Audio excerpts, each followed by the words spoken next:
ইয়াজাল জালালি ওয়াল ইকরাম পরে চিনির উপরে ফু দিলে কি হয়? আমাদের ভিতরে 99% মানুষই এটা জানে না। এই গোপন এবং পাওয়ারফুল শক্তিশালী আমলটি আপনি যদি শিখে রাখতে পারেন, অবশ্যই আপনার অনেক ফায়দা হবে, অনেক উপকারে আসবে। প্রিয়দিনী ভাই ও বোনেরা, আল্লাহ পাক রব্বুল আলামিনের সিফাতি নাম, এই সিফাতি নামের এই ইসমে আজমের এই নামের আমল যদি আপনি শিখতে পারেন, অবশ্যই আপনার অনেক অনেক উপকারে আসবে। ইয়াজাল জালালি ওয়াল ইকরাম, এই দোয়াটি হচ্ছে নবীজি বলেছেন এটা হচ্ছে ইসমে আজম, পাওয়ারফুল শক্তিশালী দোয়া। সুবহানাল্লাহ। তাহলে প্রিয়দিনী ভাই ও বোনেরা, এই যে ইয়াজাল জালালি ওয়াল ইকরাম এর আমল কিন্তু আমাদের ভিতরে প্রায় 99% মানুষই জানে না। তো আপনি আমলটি শিখে রাখুন। এই আমলটি করার জন্য আপনাকে একটা সময় নির্ধারণ করতে হবে, সেটা হচ্ছে ফজরের পরে অথবা এশারের পরে আপনাকে এই ছোট্ট আমলটা করে নিতে হবে। এখন আসুন আমলটা কীভাবে করবেন। সর্বপ্রথমে আপনি 100 গ্রাম অথবা 250 গ্রামের মতো আপনি কি করবেন, চিনি নেবেন। এই চিনিটাকে আপনি নেবেন, নেওয়ার পরে এই চিনিটাকে আপনি সামনে এক জায়গায় রাখবেন। রাখার পরে তার পূর্বে আপনি যদি সম্ভব হয় ফজরের ফরজ নামাজ পড়ার পরে যদি আমলটা করেন ভালো হয়, অথবা এশারের পরে 2টার সময় আপনি আমলটা করলে সবথেকে ভালো হয়। আমলটি করার পূর্বে আপনাকে অজুর সহিত পাক পবিত্র অবস্থায় থাকতে হবে। তারপরে আপনি 100 গ্রাম অথবা 250 গ্রাম চিনিটাকে সামনে নেবেন। সামনে নিয়ে আপনি সর্বপ্রথমে দুরুদ ইব্রাহিম, যে দুরুদটাকে আমরা নামাজে পাঠ করে থাকি, ওই ছোট্ট দুরুদটাকে আপনি সর্বপ্রথমে পাঠ করবেন। কতবার? ওই দুরুদটাকে আপনি 3 বার পাঠ করবেন, আর কম হলেও 1টি বার পাঠ করবেন।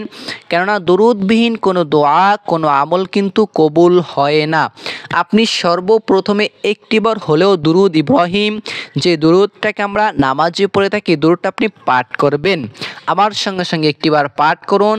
আল্লাহ তাআলা আপনার হায়াতে রিজিকে বরকত দান করবেন, আপনার 10টা গুনাহ মাফ হবে, আল্লাহ তাআলা আপনার আমলনামায় 10টি সওয়াব লিখে দিবেন। সুবহানাল্লাহ। আপনার জীবন থেকে 10টি বড় বড় বিপদকে আল্লাহ তাআলা কেটে দিবেন, দূর করে দিবেন। তাহলে আমার সঙ্গে সঙ্গে 1টি বার পাঠ করুন।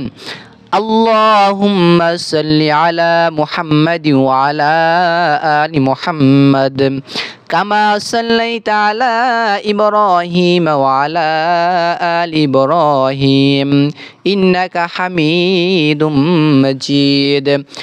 আল্লাহুম্মা বারিক আলা মুহাম্মাদি ওয়া আলা আলি মুহাম্মাদ কামা বারাকতা আলা ইব্রাহিম ওয়া আলা আলি ইব্রাহিম ইন্নাকা হামিদুম মাজিদ পাঠ করলেন।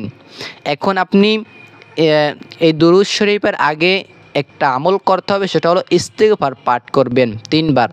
আস্তাগফিরুল্লাহ রাব্বি মিন কুল্লি যামবি ওয়া আতুবু ইলাইহি লা হাওলা ওয়ালা কুওয়াতা ইল্লা বিল্লাহিল আলিয়্যিল আযীম। সর্বপ্রথমে 3টি বার ইস্তিগফার পাঠ করবেন। আমি আবারও বলে দিচ্ছি, সর্বপ্রথমে আপনি 3টি বার ইস্তিগফার পাঠ করবেন, তারপরে 3টি বার দুরূদ শরীফ পাঠ করবেন, দুরূদ ইব্রাহিম অথবা ছোট্ট দুরূদ সাল্লাল্লাহু আলাইহি ওয়াসাল্লাম। এই ছোট্ট দুরূদ অথবা দুরূদ ইব্রাহিম পড়লে সব থেকে বেশি ভালো হয়। এটা আপনি পাঠ করবেন। পাঠ করার পরে আপনি বিসমিল্লাহ পাঠ করবেন। বিসমিল্লাহির রহমানির রহিম ইয়া যাল জালালি ওয়াল ইকরাম একবার পাঠ করলেন। ওই চিনিটাকে আপনি হাতে সামনে নেবেন, একটি ফু দিয়ে দিবেন, একটি ফু দিয়ে দিলেন।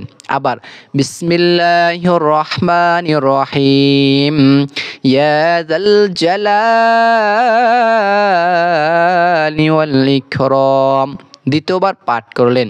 আবার একটি দম করে নেবেন, আবার পাঠ করবেন বিসমিল্লাহির রহমানির রহিম। আবার আপনি কি করবেন, দম করে নেবেন। এরপরে আপনি আবার দুরূদ ইব্রাহিম পাঠ করবেন। আল্লাহুম্মা সাল্লি আলা মুহাম্মাদি ওয়া আলা আলি মুহাম্মাদ কামা সাল্লাইতা আলা ইব্রাহিম ওয়া আলা আলি ইব্রাহিম ইন্নাকা হামিদুম মাজিদ। اللهم بارك على محمد وعلى آل محمد كما باركت على إبراهيم وعلى آل إبراهيم إنك حميد مجيد। আবার আপনি কি করবেন, দুরূদ শরীফটা শেষ করে পানির উপরে আবার দম করে দিবেন, ফু দিয়ে দিলেন। এখন কি হলো, এই আমলটা হয়ে গেল।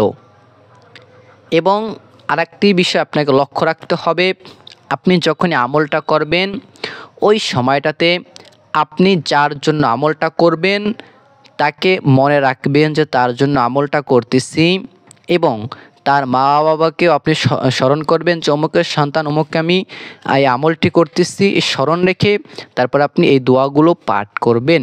তাহলে আমি আশা করতেছি জানতে পারলেন, শিখতে পারলেন। প্রিয় দিনী ভাই ও বোনেরা, এই আমলটি কাদের জন্য করতে পারবেন? এই আমলটি আপনি স্বামী স্ত্রীর জন্য করতে পারবেন। আপনি তো চিনি পড়াটা নিলেন, এখন কি করবেন, এই শরবতের ভিতরে অথবা তাকে যেভাবেই পারেন একটু খাওয়াইয়ে দিবেন, দেখবেন সে আপনাকে পাগলের মতো ভালোবাসবে, সংসারের ভিতরে উন্নতি হবে। আপনি যদি কাউকে বশীকরণ করতে চান এই ছোট্ট আমলটা করতে পারেন। আপনি আপনার মা বাবার জন্য তারা আপনাকে পছন্দ করে না, তাদের জন্য আমলটা করতে পারেন। আপনি যদি স্ত্রী হয়ে থাকেন, মহিলা হয়ে থাকেন, আপনার শ্বশুর শাশুড়ি আপনাকে পছন্দ করে না, তাদের জন্য এই ছোট্ট আমলটা করে তাদেরকে চার ভিতরে অথবা শরবতের ভিতরে দিয়েও কিন্তু আপনি চাইলে খাওয়াতে পারেন। এবং আমি বলবো আপনি আপনার ভালোবাসার মানুষের জন্য হালাল উপায়ে এই ছোট্ট আমলটা করতে পারেন। তাহলে প্রিয়দিনী ভাই ও বোনেরা, আশা করতেছি আমলটা শিখতে পারলেন। শেষবারের মতো আমি আবারও বলে দিচ্ছি, সর্বপ্রথমে আপনি অজু পাক পবিত্র অবস্থায় আমলটা করতে হবে। আমলটা করার দুইটার সময়, ফজরের পর অথবা ইশারের পর আপনি আমলটা করবেন। সর্বপ্রথমে আপনি 3 বার ইস্তেগফার পাঠ করবেন, তারপরে 3 বার দুরূদ ইব্রাহিম পাঠ করবেন, তারপরে এই ছোট্ট দোয়াটা আপনি বিসমিল্লাহ সহকারে পাঠ করবেন, আর এই চিনি খাবারের উপর আপনি দম করবেন। এবং যার জন্য আমলটা করতেছেন, আপনার হাজব্যান্ড হলে, আপনার প্রিয় মানুষ হলে তাকে মনে রাখবেন। এইভাবে করে করে 3 বার দম করবেন, তাহলে তারপর আবার দুরূদ শরীফ পাঠ করবেন, তারপর আবার দম করবেন।